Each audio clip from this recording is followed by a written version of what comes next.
સ્વાધ્યાય 1.13 એક વિદ્યાર્થી ભૌતિક વિજ્ઞાનમાં પ્રચલિત એવા કોઈ કણના ચલિત દળ m અને સ્થિર દળ m0 તથા કણનો વેગ v અને પ્રકાશની ઝડપ c વચ્ચેનો સંબંધને લગભગ સાચો યાદ રાખીને લખે છે.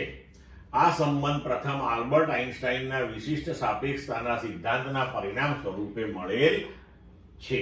અહીંયા છે કરી નાખજો મિત્રો. તે m બરાબર m0 upon 1 minus v square raised to 1/2 લખે છે. અનુમાન કરો કે c ને ક્યાં મૂકવો જોઈએ.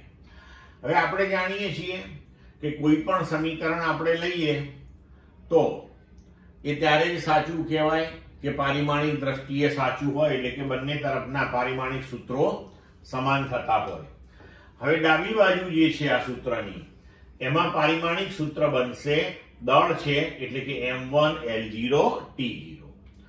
હવે આપણે જોઈએ કે જમણી બાજુનું પારિમાણિક સૂત્ર જો m1 L0 T0 બને તો આપણે કહી શકીએ કે આ સમીકરણ સાચું છે. તો હવે આપણે જમણી બાજુ લઈએ, m0 upon 1 minus v square raised to 1/2, તો એ બનવું જોઈએ m1 L0 T0.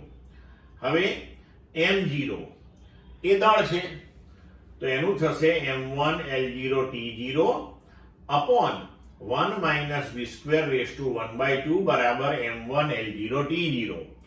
હવે આ બંને બાજુએ m1 L0 T0 કેન્સલ થઈ અને m0 L0 T0 આપશે.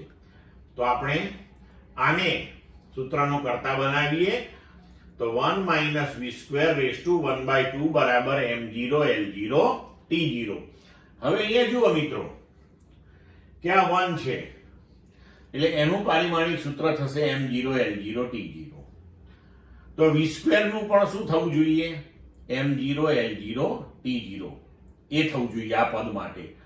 પણ હવે v નું એવું ના થાય, એનો સ્ક્વેર કરો એટલે શું મળે આપણને? m0 L2 T-2 મળે. પણ જો વેગના વર્ગને વેગના વર્ગ વડે આપણે ભાગી નાખીએ તો પછી આ પદ જે છે એ પરિમાણ રહિત બની જાય. તો આપણને કહ્યું છે કે c પ્રકાશનો વેગ છે. તો હવે જો આપણે આ પદની અંદર v સ્ક્વેર ભાગ્યા c સ્ક્વેર કરી નાખીએ તો ડાબી બાજુ અને જમણી બાજુ બધું પરિમાણ રહિત બની જાય.